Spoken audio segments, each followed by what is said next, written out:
Hey, how's it going, everybody? This is Joey Galvez, one half of your host of Explain Yourself, and I want to let you guys know about a really cool book from our friend of the show, Eli Shockey. This one is called The Greylock, and it's a story where magic is a commodity. Potions are sold at corner stores. Orcs and dwarves earn a living in cubicles, not on the battlefields. But there are those who resist the house's magic's laws. Branded a criminal and forced to live as a wand for hire, there is a spell slinger they call the Greylock.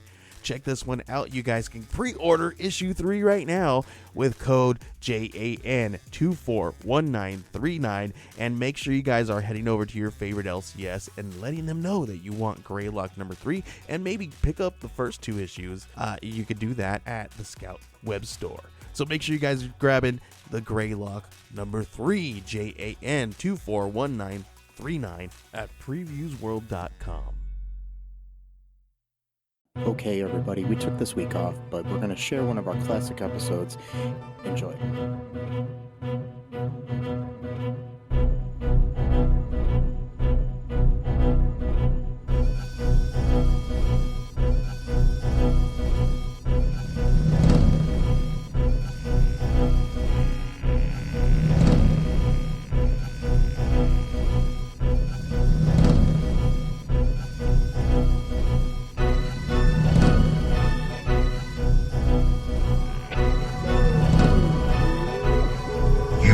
Entering the world of Crisis on Infinite Films, brought to you by ALL2REELTOO podcast.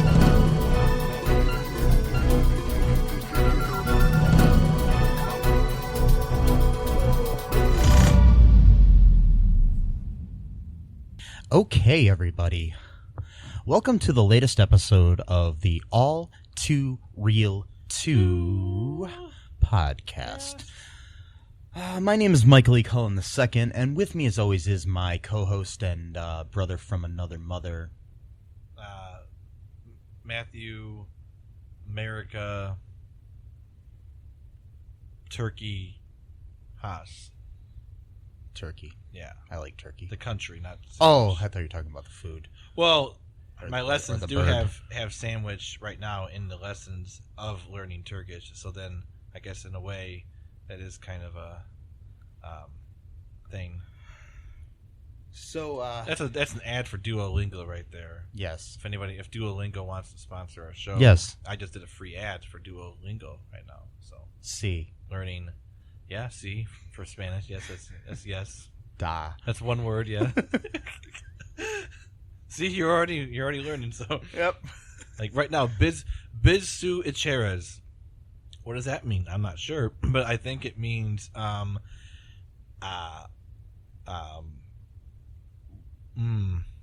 let's see here. Hold on. This is gonna work, I think. We drink water. Let's just see if this works out here. Biz su icheras. Yes, I was right. So if I'm ever in Turkey and I need to utter the phrase "we drink water," I know it. Biz su icheras, right there. So that's important. That's great. And that brings us to our topic at hand today. yeah, We're venturing down the crisis on Infinite Films. yeah. Yes, Based off the DC, Crisis on Infinite Earths. yeah, But we're doing a Marvel. a Marvel movie. But we're just doing It doesn't matter. comic It book doesn't have movies to here. be, yeah, DC only. We're covering comic book movies that weren't that well received, such as the movie we watched, which was Shrek Has a Tizzy. Oh wait, no. Was that what it was called? Yeah, Shrek Has a Tizzy? and yeah, Shrek. Shrek is a little perturbed. Yeah, and oh god, this movie was boring And talks a lot.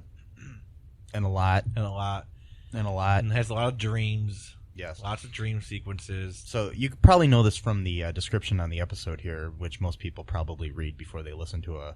I don't think anybody just stumbled upon this podcast.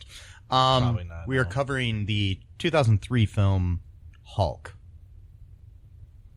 directed by Ang Lee, starring Eric Bana, Nick Nolte, Jennifer Connelly, and Sam Elliott, and Yep. Josh Lucas.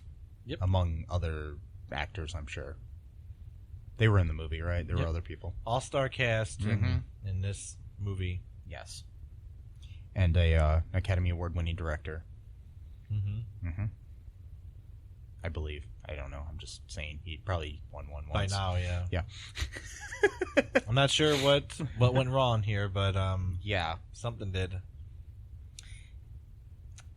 I see what he was going for here. He was trying to make it more comic book-like. But there wasn't as much of the action in an action film that you would want. It's pretty boring, that's all I'm going to say. Yeah.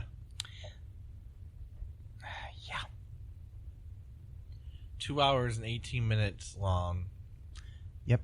And you probably could have told this whole movie in about maybe 90 minutes or less. Or less, yeah. Oh, God. So, this is a weird story. All right, so, like, you know the TV show, if you've seen it, I mean, that probably took liberties from the comic that was books completely as well. different than the comic book. Oh, it had nothing to do with it at all? The original, you're talking about the 70s TV series. Yeah. I mean, they even changed his name to David Banner because this is honestly the truth from what I've read. The reason that they changed his name to David from Bruce is because they thought the name Bruce sounded gay. Oh, my God. Yes. Wow. Which would be news to my mom's husband, who's named Bruce. Wow. Okay. Yeah. That was the 70s for you, I guess. But basically in this movie, his dad works in a lab in like the 1960s or 70s, and he's doing all these kinds of experiments, like with starfish, like cutting off the arms of starfish and taking its juice out and creating all these weird potions and concoctions, and he's giving it to Bruce as a child. There's really no explanation as to why he's doing any of this stuff. And then the guy at the because they worked at a military base and lived there, and one of the guys who works for the military, like a sergeant or whatever, he stops the work in the lab, just puts an end to it. And then Bruce's dad completely flips his shit and then turns up a bunch of levers and stuff for radiation, I guess. I don't know. And he goes home and they put Bruce under a table, or I don't know.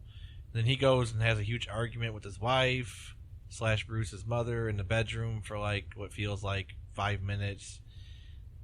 And then there's a bunch of screaming. And then Bruce wakes up as an adult. No, there's like a whole sequence of him growing up. So he's got like a new mother figure. And then, by the way, his dad's name in the movie is David Banner, like on the TV series. Yeah, funny.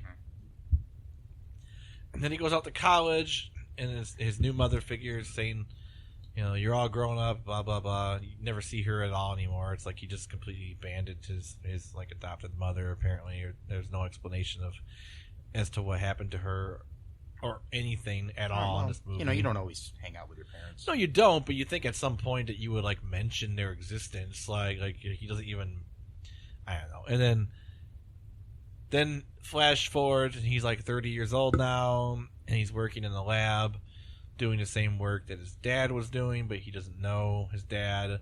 So they're trying to imply that there's like some kind of weird connection that he doesn't even know about because he's interested in the same thing his dad was interested in, which again is kind of a weird thing. I mean, it's like, like I was saying, to Mike, if my dad happened to be a serial killer and then also worked in the factory, then that means if I ever get a job at a factory, that automatically makes me a serial killer too. Like, I guess that's the logic of the film. It does. But okay, so I hope not. That's why I never filled vending machines like my dad did.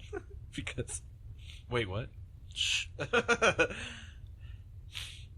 What else happened? I mean, that's like the beginning of it. Like, so basically, okay, in a nutshell, a 2 hour and 18 minute movie in a nutshell. Yeah. Basically, okay, so Bruce has this girlfriend, now ex-girlfriend or whatever, Betty Ross. Betsy Ross. Betty Ross. Betty. Yeah, Betty, Betsy Ross is the woman that made the flag. Yeah. And Yeah. and the supposedly, even though that's probably a lie. But anyways, we're gonna not talk about American history. Or American fiction. It's all lies, man. Lies. I'm turning into David Banner here. Whoa. Whoa. Yeah. Anyways, okay, so Nick Nolte plays the grown-up David Banner, Yeah. who gets a job at the lab as a security guard or something at night, or a janitor or whatever the fuck it is, and he's crazy and he talks like this. Yes. Then he wait. Anyways, I'm gonna stop that voice. He's basically trying to tell Bruce what's up. Bruce, there's an accident at one point. Bruce turns into the Hulk. Mm-hmm. He gets gamma rays, but we don't know he can turn into the Hulk yet because he hasn't got angry yet. Yeah, he turns into the Hulk at one time and basically destroys the lab, if I remember correctly. Yeah, he does. Yeah, so all this stuff gets found out, basically, that Bruce is the Hulk. Betty's dad, General Thunderbolt Ross. That's his nickname, is Thunderbolt. In the comics, I don't think they ever refer to him that in the movies. But anyways, he's basically got a vendetta to try to get Bruce and Bruce's dad because of some bullshit that happened years ago when Bruce's dad was crazy. For a movie this long, it doesn't explain shit. It doesn't. It's like it's boring as fuck, and it doesn't really explain anything. I mean, I respect everybody involved in this movie. I'm a big fan of Sam Elliott, who plays Ross. Mm-hmm. He's the "it's what's for dinner" guy, and Prancer. Yeah, and he was in Big Lebowski, and yeah, he's on The Ranch right now on Netflix, which is actually kind of funny. Mm-hmm. Anyways, despite the whole Danny Masterson of it all, and yeah, we're not going to discuss the rapist. Anyways, allegedly, gotta be careful. Yes. For any kind of what do you call it? Defamation or libel or whatever. Yeah, I don't know all that shit. Slander. Yeah. But anyways,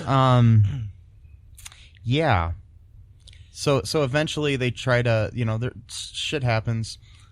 This is so hard to follow. Yeah, because it's like the movie's all over the fucking place. Yeah, but see, we don't know what Nick Nolte / David Banner's intentions for Bruce were, because at one point he says that he implies that he's been doing experiments on Bruce to try to create the Hulk, like even as he's a child at like 3 years old. But then when he's taking notes, it says something about like transmission of disease to a child. So then we're left thinking, oh, maybe David Banner has disease and he's trying to make it so his son doesn't get the same disease he has. But then later on, he's then saying again that he has a cure, but then it's not a cure. He wants him to have the power. It's like there's no logic to it at all. Like it's just completely, I don't understand the motivation of David Banner at all. There is no motivation. I think it's just crazy. It's the only thing I could think of. Or like I said, maybe there was like 10 different stories, and then there was no one to take charge, and they just like left like pieces of every person's story into this movie, and then they just like did like put it in a bag and shake it up, and then there it is. There's the movie for you. Again, not trying to be disrespectful, but it's just like, I don't understand what was the plot of this movie. Like, I don't understand what David's deal was. I don't really understand. I don't understand Ross's vendetta against Bruce, frankly, for being a 3-year-old child. Like how is it the fault of a 3-year-old child what his parents do, or what one of his parents do? Like so. But then again, Professor Snape was really mean to Harry Potter just because his dad and him didn't get along in school. So I guess some people are just complete dickheads that they'll just take it out on children of people and then. But in the end, Snape was actually trying to protect Harry. Yeah, so, but he was still an asshole. Yeah, I know. I mean, anyways, he was a real he's misunderstood. No, anyway, no, he's not. He was a real dick. The movie is credited to 3 different screenwriters. Okay. Which, I mean, can be a good thing or can be a bad thing because, I mean, I'm saying that now because I'm currently writing a screenplay and I'm bringing on screenwriters to help me with it. So, could be a good thing or a bad thing. But, I mean, the story was by one of the 3 screenwriters. Okay. So, but, yeah. It is just kind of confusing. So, basically, in the end, though, they end up letting the Hulk out to escape from this place. Yeah, they had him held. That was really descriptive. They had him held in some military facility in the desert, kind of near where they used to have the desert town, the desert military base, where Bruce was when he was a baby. When they grew up in this. Both him and Betty grew up, well, at least for the first few years, in this military base / makeshift town or whatever, and what happened was, because I think I don't know if you saw that scene, but what happened was with David, when he was pushing all those levers and stuff, he was basically turning up all the radiation, and he created an explosion. And that's what he did. Oh, okay. They saw this mushroom cloud, but it was all green. Yeah. So I guess that was supposed to imply that it was just like a gamma explosion. Oh, okay. Because basically, to get back at getting fired, he was going to basically just blow up the place. Yeah, yeah. That was his punishment to the people who fired him or made him discontinue his great work. I guess the only thing I can think of is that maybe the overarching plan of David was that all along he wanted to be kind of like a superhuman, because he kept going into these weird speeches about like going against God's boundaries and basically like beating nature. Like that was his big goal in life, was to prove that he can do whatever nature says can't be done, and then that the governments and somehow he got into weird like paleo religions created a conspiracy to not let you do that. I don't know. It sounds like the ravings of a crazy person, and I guess that's what they were going for, kind of. But it wasn't very well executed, in my opinion, because I wasn't sure if we were supposed to know that he's crazy for saying this, or if this is what the filmmakers themselves are trying to say. Like, you know what I mean? I wasn't sure which was what. I don't know. Yeah. It's Don't mean to be too rude about this movie, but I don't think. I think the thing is we're being too irreverent because it's directed by Ang Lee. Maybe. I mean, I'm just saying that it's just And what else happened? We skipped the last. Oh yeah, the dogs.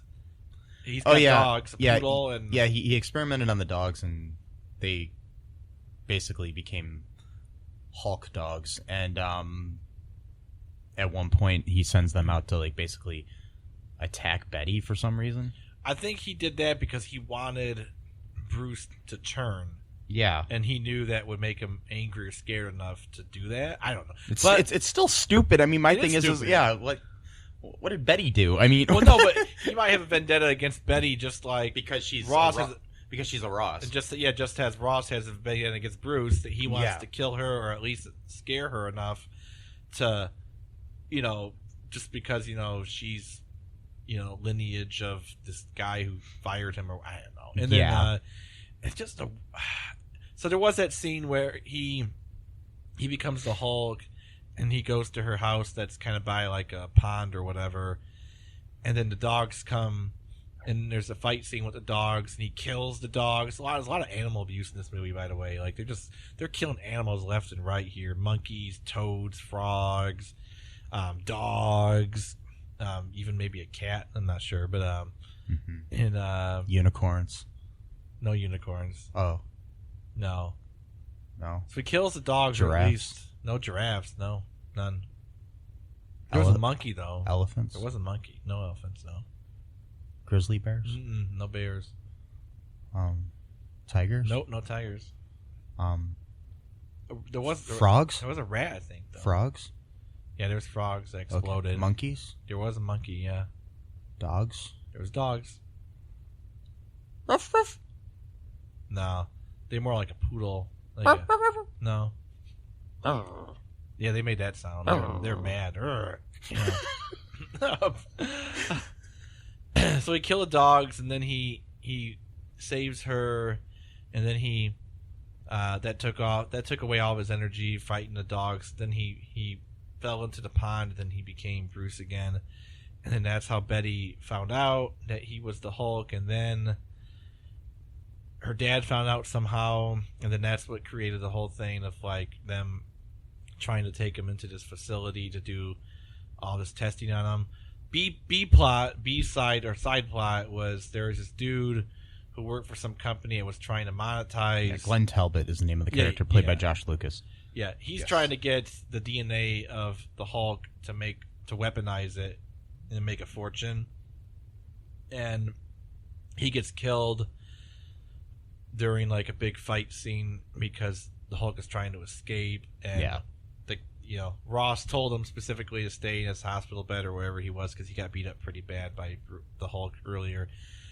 But he wants to make millions of dollars, so he's gonna take a chance. So then he took a grenade gun and tried to shoot it at Bruce. I don't really understand what happened here because the bullet either backfired or the Hulk threw it back at him. I don't know exactly what happened, but the grenade gun or whatever, the grenade basically, blew him up, killed him. It was implied at least. And then they showed like this really cheesy comic book graphic as he's like flying after the explosion, killing him or whatever. I don't know.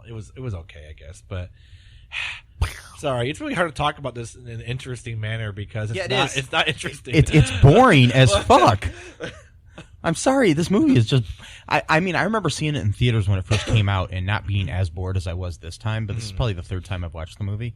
I mean, I own the DVD, and I've probably never... I think I watched it once with, like, the audio commentary or something since I bought it. That was probably more interesting. Yeah, it was. Because I think I bought it for, like, $1 somewhere. Wow. Or something, like, on sale. It's, like... used record store or something. But like, you think we're skipping parts of the movie? We're not. This is actually everything that happened in this movie. There was a lot of talking. There's no skipping. Yeah, there's a lot of talking. There was like more like intense talking in this than like an episode of General Hospital. Yeah. That's probably why it didn't do so well. I mean, I like talking, really, dialogue, but yeah, I mean, I don't know. I mean, I'm all for that. I mean, I'm making some dramas now that are pretty much just talking, but they if you do it in an entertaining way, it's okay. Yeah. With a compelling story, but you've got, like, I don't know, just boring. Right. So what else happened? Oh, yeah, because it was implied then with the whole thing with David Banner. So at one point during these memory sequences, because throughout the movie, Bruce is having dreams about his early life, and sometimes they're, like, intentional dreams, like he's put into, like, a trance-like state or whatever.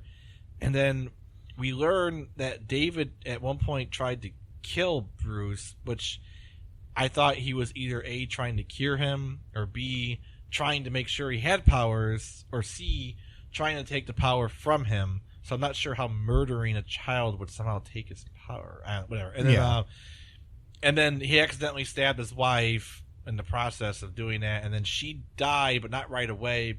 She crawled out of the house and then put her hand up as the explosion happened, and I guess the explosion's what killed her. I don't know. Yeah. And then in like the future, in the present day or whatever of the film, how's it end? We basically get like there's a big like a really long fight scene, like 20-minute long. Yeah, and before that there was like a whole like confrontation between the dad and the son, between David and Bruce, and then basically that was just David trying to get Bruce to Hulk out. Well, yeah, there was a really long fight scene before that though, when he was jumping around a whole bunch. Oh yeah, helicopters. Yeah, and like that. Remember that? That lasted a good 15 minutes. And then they catch him. They catch him. Yeah. And then they put him. Yeah, they put both him and his dad in like this like warehouse, kind of like a room where they used to store like military jets, like a really big open space, and they have them sitting down, and they're monitoring them.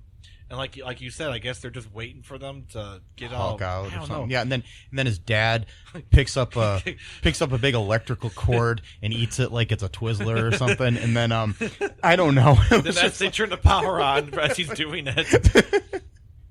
And like you said, like that was just like to justify killing him, I guess. Yeah. Like, I don't know, like they didn't feel right killing them as humans, but I guess as they turned and it's okay. And then Bruce and David fight in some unknown area or somewhere, and then they blow it up.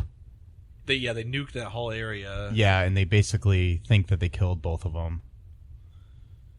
And then we end the movie with Bruce showing up in like South Africa. Yeah. Or South America or something. South Africa. reason. South America, not South Africa. Yeah, so yeah, that's the plot, man. So That's it. I mean, We're talking about Shrek Has a Tizzy, a.k.a. Hulk, 2003, directed by Ang Lee. yep. I'm either David Banner or Alex Jones. I don't know which yet. Anyways, okay. So, yeah. So here's some trivia culled from the Internet Movie Database. Yes. Yes. Okay. Okay. A lot of the microbiology work we see on screen is real, Okay. and the work of director Ang Lee's wife. Interesting. Okay. Edward Norton was approached to play Bruce Banner, but turned it down, as despite being a fan of the Hulk, he didn't like the script. He later accepted the role in The Incredible Hulk. Huh. Okay. Yeah. He didn't like this script, which I'm glad. I wonder why, yeah. Yeah, I don't know. Nick Nolte had grown his hair wildly for the movie when he was arrested on drunk driving charges and photographed for his now infamous mugshot. See, I was wondering, I asked that, but was that during his wild Yeah, days? that's what it was, yeah. He was growing out for this movie. Wow. Yeah, I wonder if the movie's what pushed him over the edge.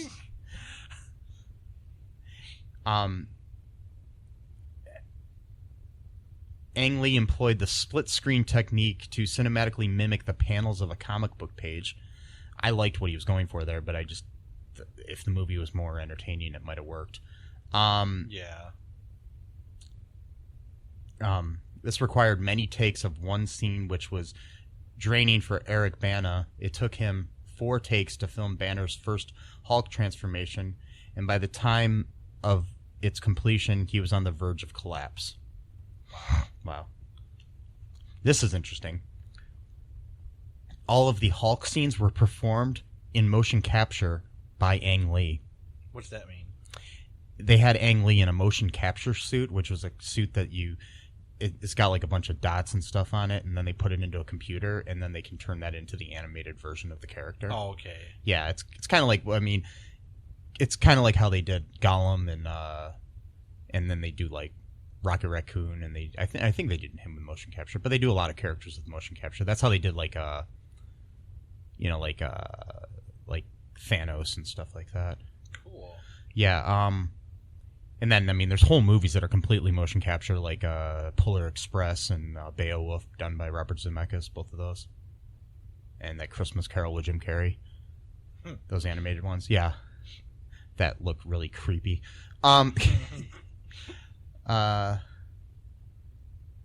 At times, they're in the uncanny valley.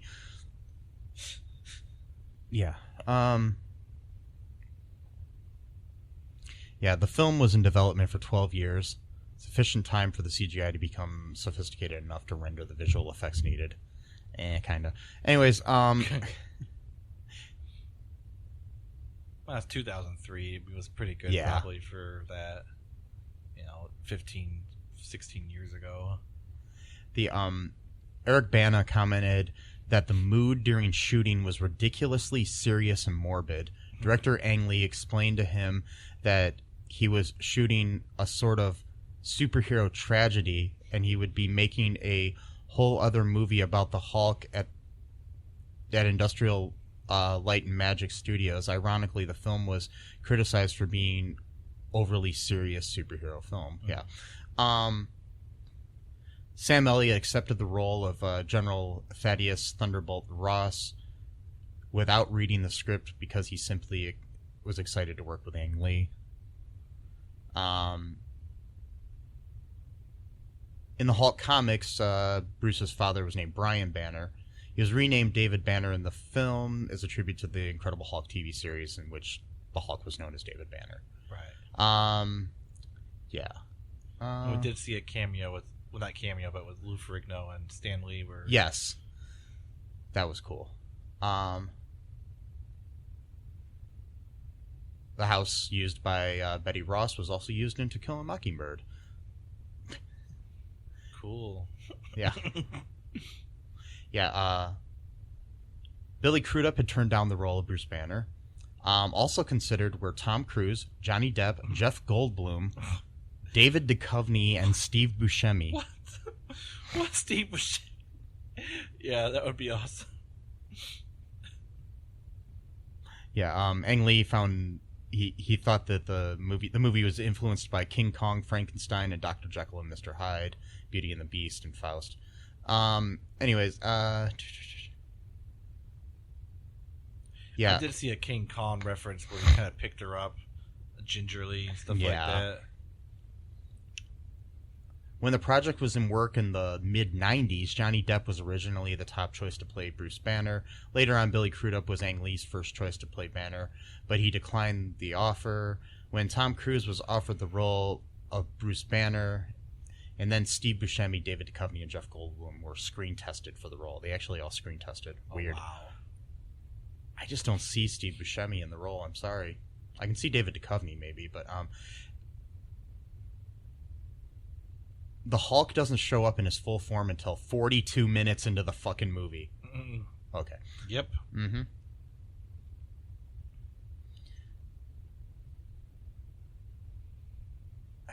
Boy. Yep. Yep.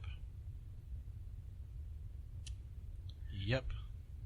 The Hulk was originally supposed to be animatronic and not CGI. Oh my god. That'd have been interesting. Sam Elliott was also in Ghost Rider, another Marvel movie. So,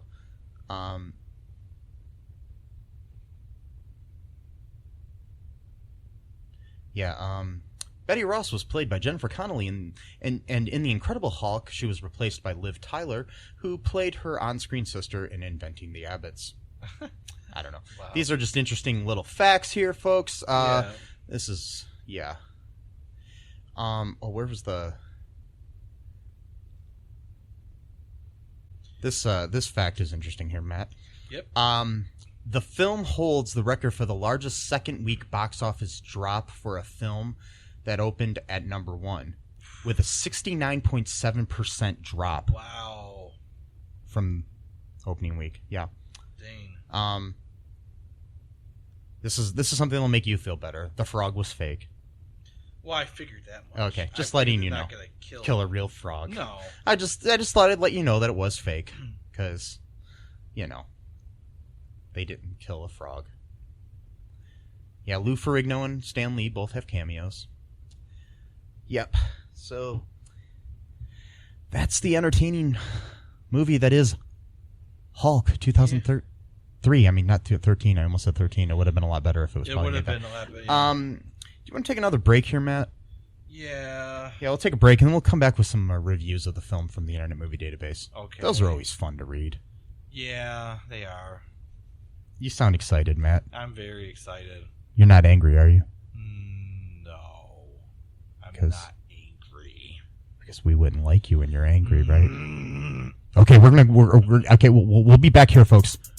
Hey folks, this is Michael E. Cullen II from the podcast that you're listening to right now, along with Matthew Haas. we just wanted to tell you about our great podcast Super. called Super.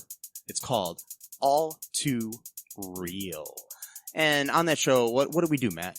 We watch biopics, and then we talk about whether or not the movie matched up with the real story or not. So It was a lot more exciting than that, though. Yeah, so we analyze the real story and the real story. Get it? Get it? Real. Yeah, they're spelled differently, folks. You can guess which one I said which way. Uh-huh. Anyways, so sometimes we have a guest, sometimes we don't. But we talk about great movies like Shattered Glass and The Social Network and Futile and Stupid Gesture, among others.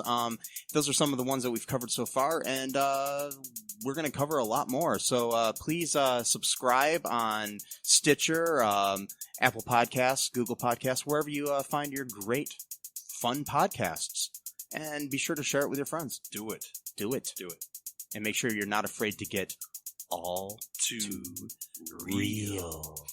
Bye-bye. And we are back. So, Yeah. the Hulk. Our Hulk. Mm-hmm. Yes. Yes. This movie makes me angry.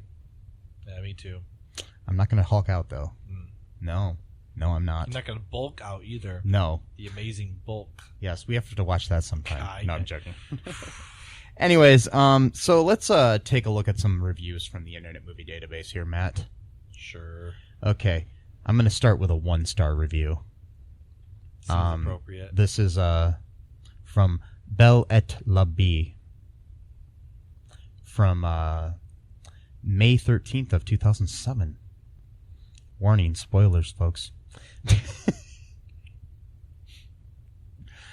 The headline is, I got so angry I thought I turned into the Hulk. I admit I've never read the Hulk comic books, but I didn't read Spider-Man either, and I know I loved those movies, including the third one. But this one, oh, it redefines crap. I would rather watch Daredevil or the Fantastic Four than sit through this garbage.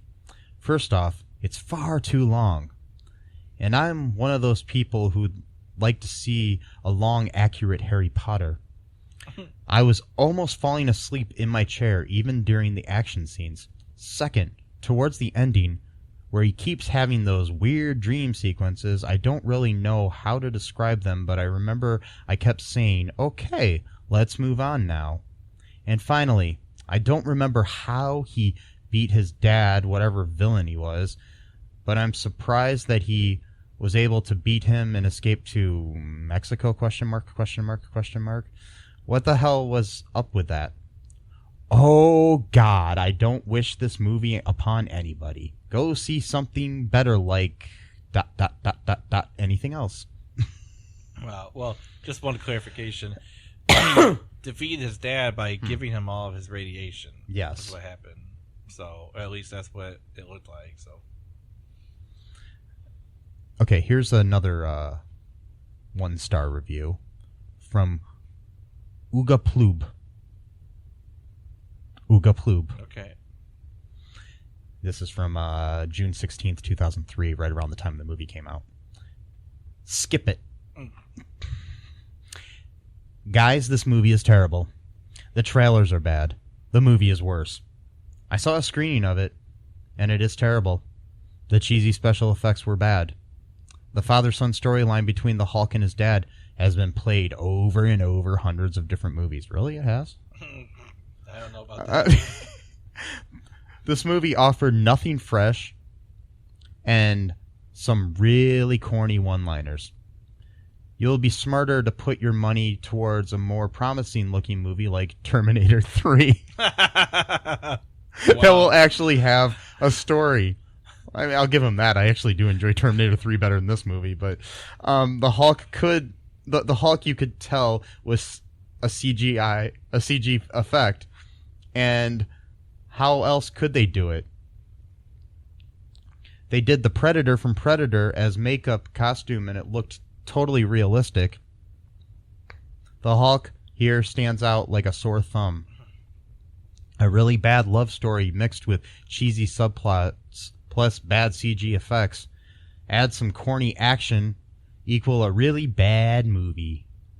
Save your money for popcorn and pop for a different movie because this movie was just awful. 1 out of 10. Okay. Harsh. This movie actually does have a lot of good reviews. Oh, really? On here. Yeah, which is interesting. And this one I kind of agree with. I mean, I agree with what they're saying here. This is from December of 2011 from Luke 070069.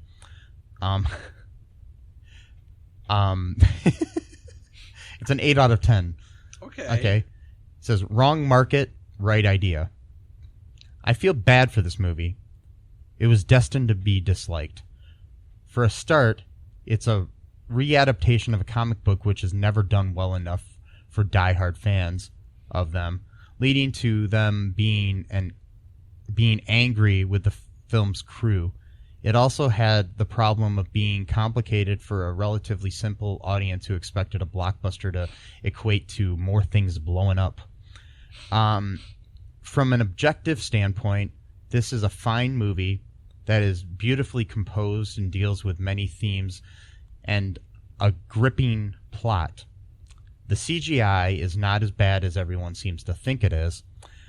I don't watch a movie to see a green man constructed from images, but from his character, his dialogue, his personality. The comic book style editing and interesting soundtrack go quite well with this adaptation and the once famous Hulk. Instead of a traditional blockbuster, which would have been a fast-paced action flick with unnecessary humor, it was a movie with depth that made you think slightly. It is a movie about a green man in purple shorts, lest we forget. Compared to its reboot filled with cliched characters and predictable ending between two biological beasts, one using his powers for good and the other for evil, he has to face something more than the U.S. Army, the source of his evil. Mm-hmm. Yeah. See, I could have agreed with that if that's actually what they wanted to do with it and not do both at the same time. And it just...